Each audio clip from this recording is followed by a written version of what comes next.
I want to take a moment today to talk about a man whose name belongs in the history books of Canadian culture, but more importantly, a man whose blood runs directly through my veins, my grandfather, William Nunn.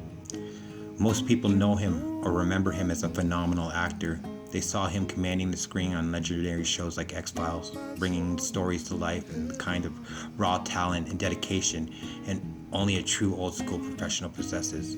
He earns the deepest respect of his peers, his director, his audience, not through Hollywood flash, but through sheer hard work and artistic integrity. He was also on the show Beachcombers.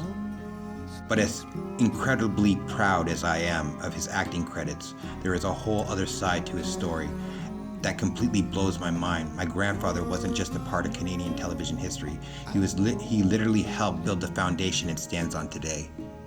Decades ago, when the film and television industry in British Columbia had zero protection, they were entirely at the mercy of big studios. They could be forced to work grueling, unsafe 18-hour days, fired on a whim without pay, and denied a single cent of residuals when their work was broadcasted around the world.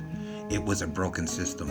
My grandfather looked at that reality and decided to fight for change. He joined forces with a small, tight-knit group of professional performers, stood up on the front lines, and built the West Coast branch of the Actors Union from the ground up, the very foundation that we know today as the UBCP ACTRA. He and his peers built a legal shield. They fought for the things we take for granted today. Safe working environments, maximum working hours, guaranteed fair pay, and long-term residual checks so actors wouldn't get ripped off. Now I want you to think about what that truly means. It means that when comedy legends of SCTV like John Candy and Martin Short were making us laugh, they were working under the protection that my grandfather helped create.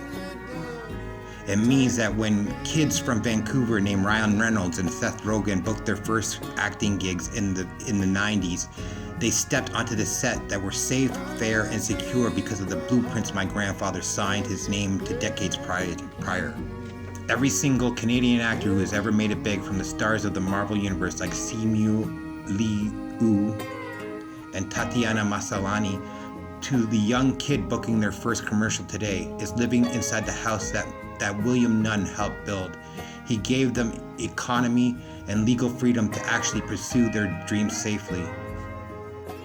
I never got a chance to meet him in person, and I'll admit that it aches my heart deeply, and I would give anything to sit across him and shake his hand and hear his voice. But standing here today sharing his truth, I realized something powerful. His legacy isn't gone. It lives on in every single rolling camera set on a Canadian film set. It lives on in the safety and fairness of an entire industry, and it lives on right here in me. I am incredibly proud to be his grandson, and as long as I am here, the world will never forget his name, William Nunn, or the incredible fortress he built for the artists of today. Thank you, grandfather. You were a great man.